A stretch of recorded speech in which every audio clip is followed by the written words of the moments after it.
नमस्कार दोस्तों, yes academy में आप सभी का स्वागत है। मैं नवीन कुशवाहा।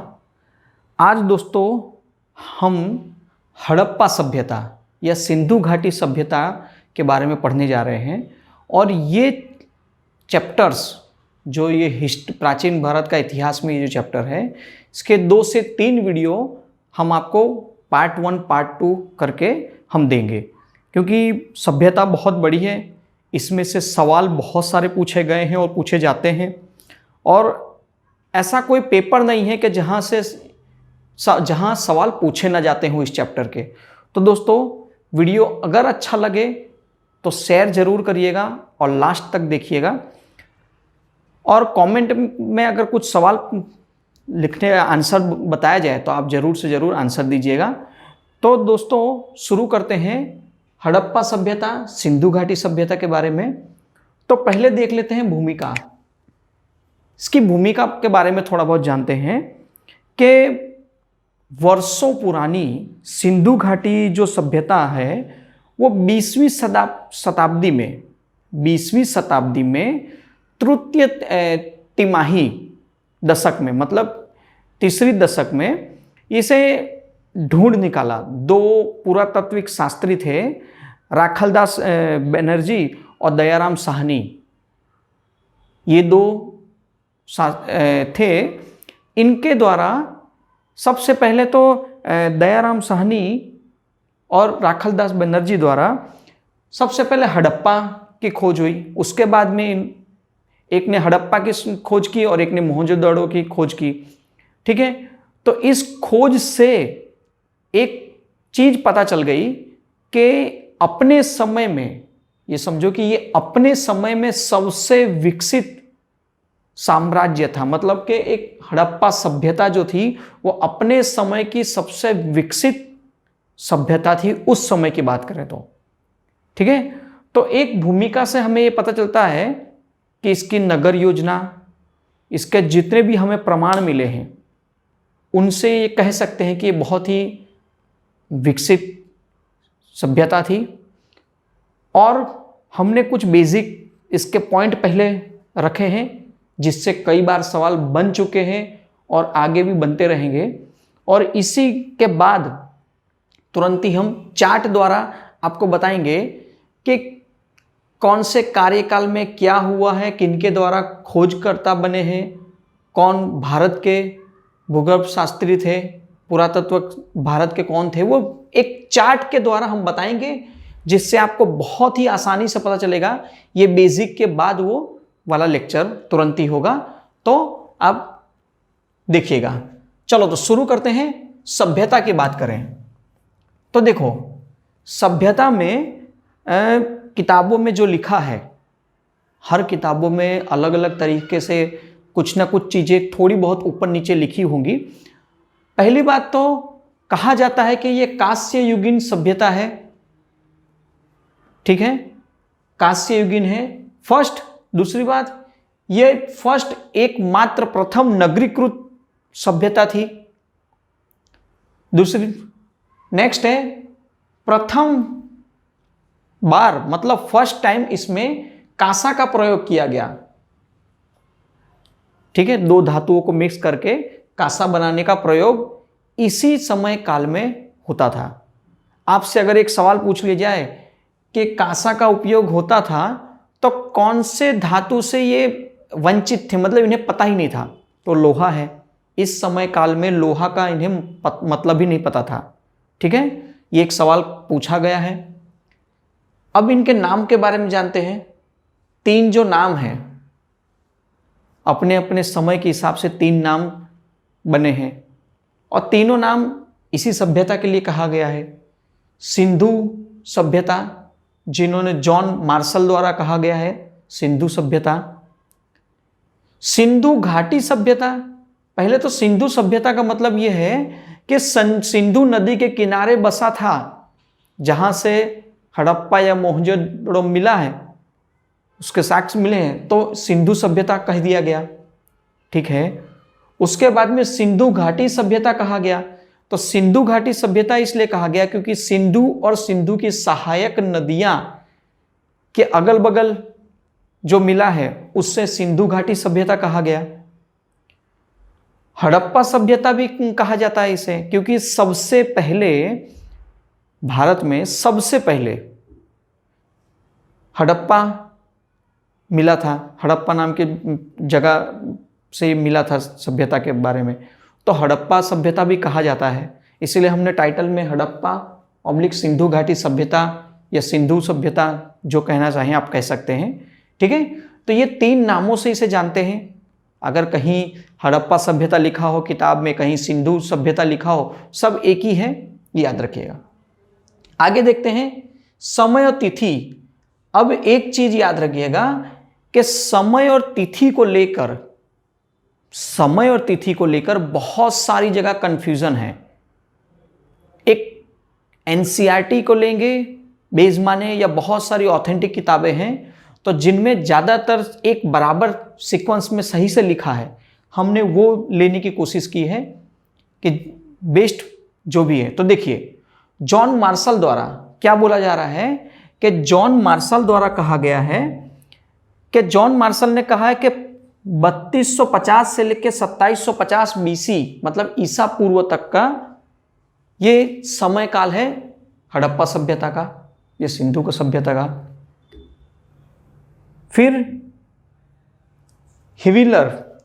हिविलर द्वारा कहा गया है कि 2500 से लेके 1500 बीसी तक का ये काल है हड़प्पा सभ्यता का।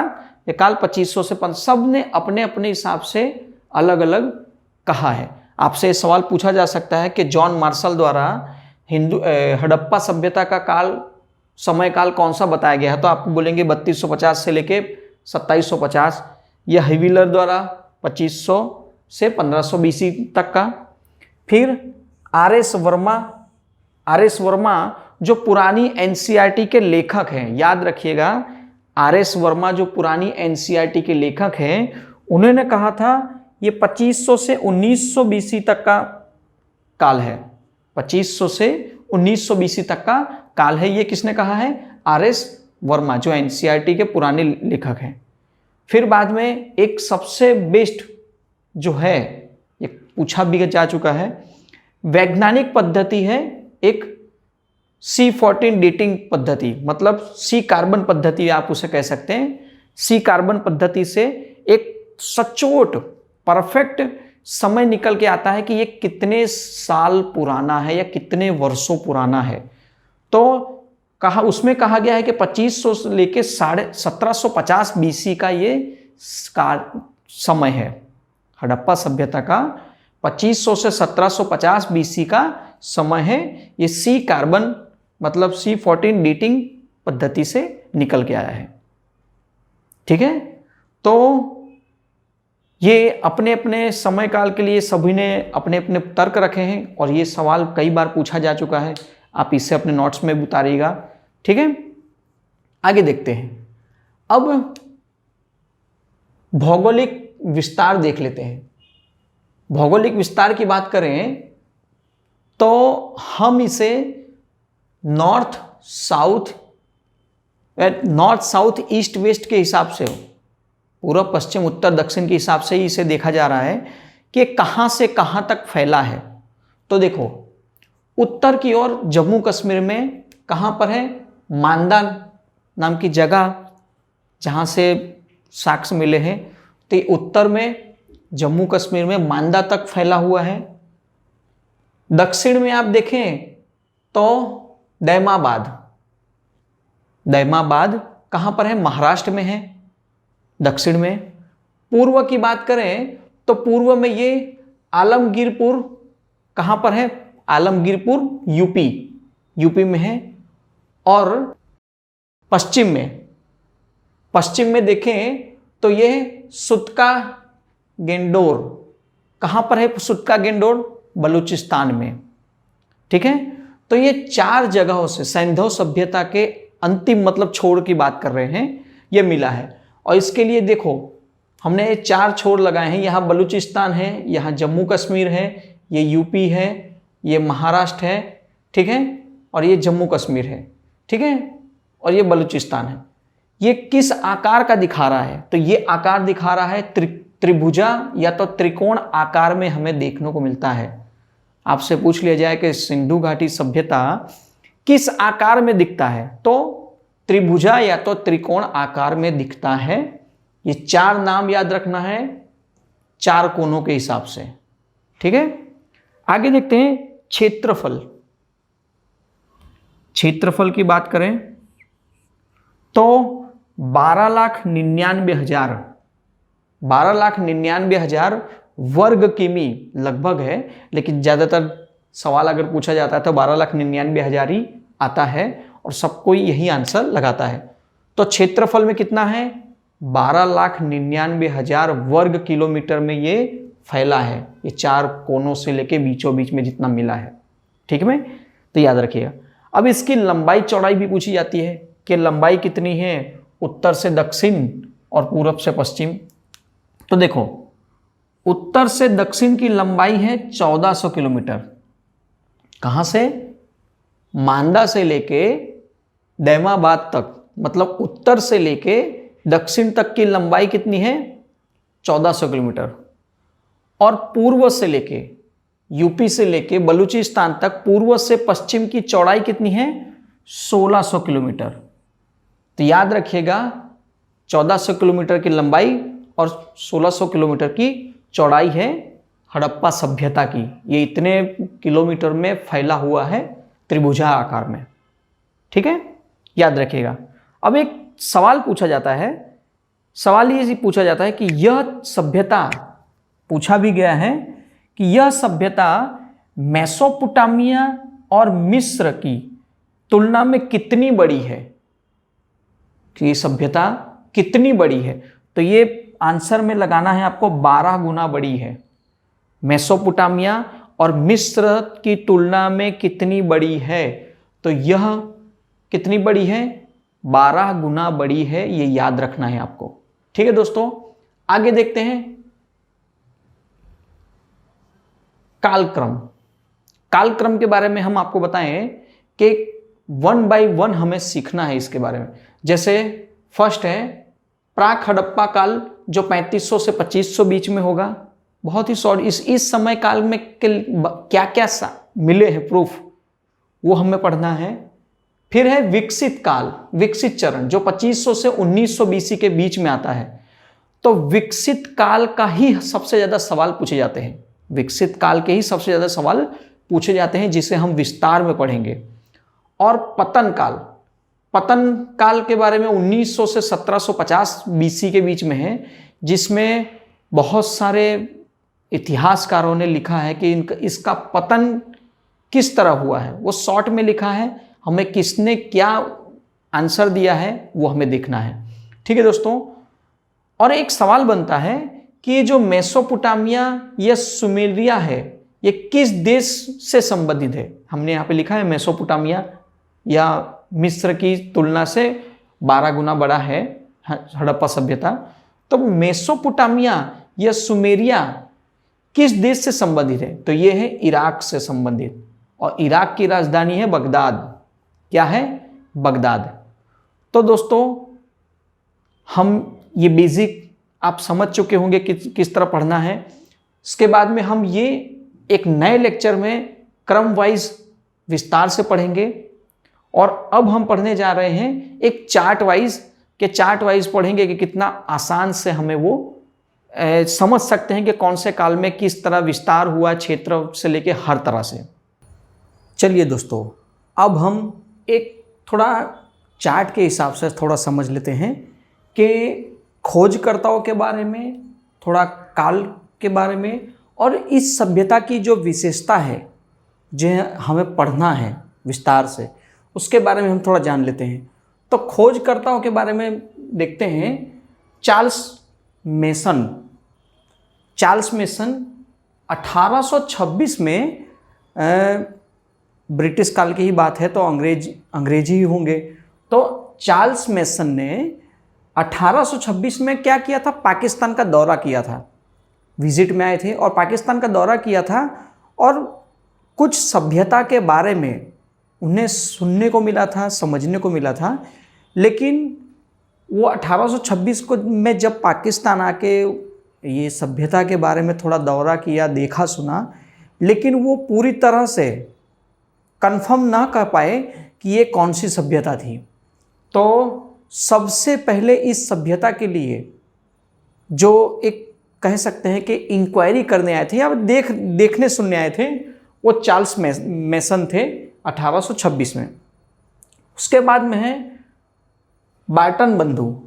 ये बार्टन बंधु के बारे में सवाल कई बार आ चुका है कि 1856 में बार्टन बंधु हैं जेम्स और विलियम्स, ये दो भाई हैं। रेलवे लाइन बिछाई जा रही थी और उस समय में इस सभ्यता के जैसे जहाँ पर रेलवे लाइन बिछाई जा रही थी वहीं पे अगल बगल से मिट्टियाँ लेने का काम शुरू था, माटी लेना। तो वहीं रेल लाइन के बगल से ही ये सभ्यता मिल रही है और ज़मीन के अंदर से ईंट मिल रही है, पक्की ईंटें मिल रही हैं। इन्हें यह लगा कि यहाँ पे कुछ बनाया गया होगा पहले, और वो ईंटों का इस्तेमाल इन्होंने क्या किया, रेल लाइन बिछाने में कर लिया। मतलब ये बार्टन बंधु जो थे, इन्हें इस सभ्यता के बारे में पता नहीं था, लेकिन इन्हें ये पता था कि यहाँ कोई घर या सोसाइटी या तो कोई बना के रखा था, तो ईंट मिले, उनका इस्तेमाल कर लिया इन्होंने। कौन थे? जेम्स और विलियम बार्टन, दो भाई थे। फर्स्ट टाइम याद रखिएगा, अलेक्जेंडर कनिंघम, ये एक नाम याद रखिएगा। पहली बार अलेक्जेंडर कनिंघम ने 1853 से 1856 के बीच ये हड़प्पा सभ्यता के बारे में अपनी तरह से पूरी जानकारी इकट्ठा करते हैं, समझते हैं कि हाँ यहाँ पर कोई सभ्यता थी, और ये सिंधु घाटी सभ्यता थी कि हड़प्पा सभ्यता थी कि जो थी। लेकिन सबसे फर्स्ट टाइम अगर आपसे पूछा जाए कि पहली बार एक सभ्यता थी यहाँ पर, ये जानकारी देने वाले अलेक्जेंडर कनिंघम हैं, जो 1853 से 1856 के बीच में ये खोज की है। इन्होंने वो जगह का पता किया है, और पता करने के बाद इन्होंने कहा है कि यहाँ कोई सभ्यता थी, लेकिन वो पूरी डिटेल्स के साथ में नहीं बता पाए। लेकिन जॉन मार्शल, भारत पुरातात्विक विभाग में जॉन मार्शल, और उनके दो सहयोगी थे। दो सहयोगी का नाम है दयाराम साहनी और राखलदास बनर्जी। दयाराम साहनी और राखलदास बनर्जी तो पहली बार हड़प्पा सभ्यता के बारे में कंप्लीट डिटेल्स जो मिली है, वो जॉन मार्शल के समय में 1921 में मिली है। ठीक है, और किनके द्वारा? तो दयाराम साहनी के द्वारा और राखलदास बनर्जी द्वारा। तो दयाराम साहनी ने हड़प्पा ढूंढा है और राखलदास बनर्जी ने मोहनजोदड़ो की शोध की है। ठीक है, तो यहाँ से 1921 से प्रॉपर पता चल जाता है कि हड़प्पा सभ्यता थी, और ये बहुत ही अच्छी विकसित सभ्यता थी। इसके बारे में धीरे धीरे पता लगते हैं, लेकिन एक सभ्यता प्रॉपर हमें पता लग जाती है कि यहाँ पर थी। इसी वजह से दयाराम साहनी ने जब पहली बार हड़प्पा ढूंढा तो हड़प्पा सभ्यता कहा गया। फिर राखलदास बनर्जी ने मोहनजोदड़ो ढूंढा। ठीक है, तो इसीलिए कहा जाता है कि सिंधु नदी किनारे मिला है तो सिंधु सभ्यता हो गई, बराबर। फिर बाद में सिंधु घाटी नदियों के सहायक नदी हैं जितनी 5 नदियाँ, उनके अगल बगल मिलने से सिंधु घाटी सभ्यता हो गई। ठीक है, तो इस तरह अलग अलग नामों से जाना जाता है। ठीक है, आगे देखते हैं। और बाद में काल की बात करें तो सवाल पूछे जाते हैं। जॉन मार्शल कहते हैं कि ये 3250 से 2750 का काल है। B.R. वर्मा, ये भी कई बार सवाल पूछा जा चुका है। B.R. वर्मा कहते हैं ओल्ड NCERT के लेखक 2500 से 1900 BC के बीच में है। लेकिन एक ये सवाल कई बार पूछा जा चुका है कि D.P. अग्रवाल ने C14 पद्धति मतलब C कार्बन पद्धति द्वारा यह पता लगाया कि सिंधु घाटी सभ्यता जो हड़प्पा सभ्यता है कि उसका काल क्या है, समय काल क्या है, तो वो है 2500 से लेके 1750 BC। और ज़्यादातर ये सवाल पूछा गया भी है और ये ऑथेंटिक भी माना गया है।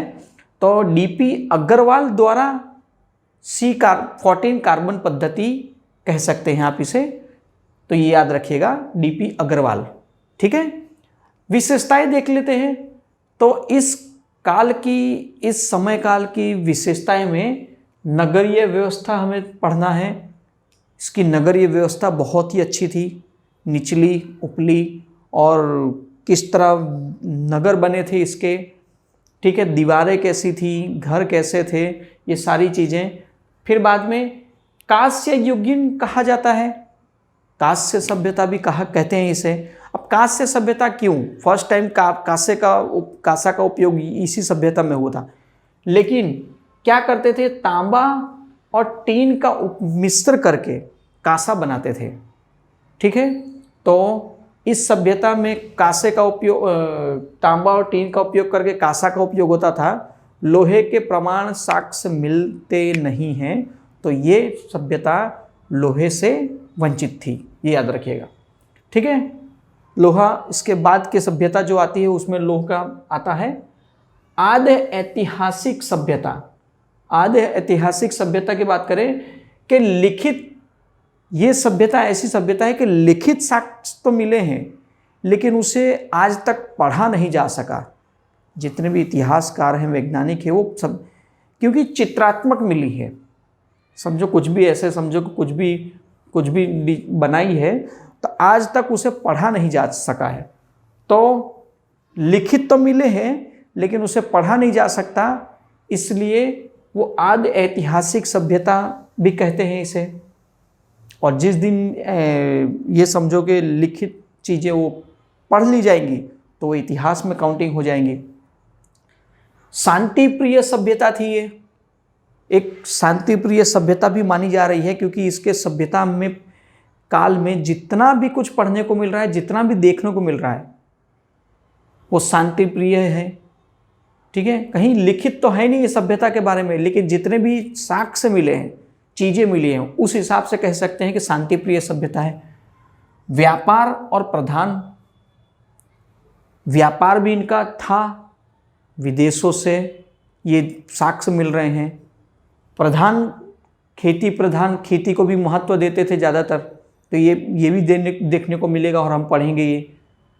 विस्तृत सभ्यता थी क्योंकि ये सभ्यता का जो विस्तार देखने को मिलता है, या नगरीय विस्तार देखो या फिर व्यापार देखो, शांतिप्रिय व्यापार भी होता था।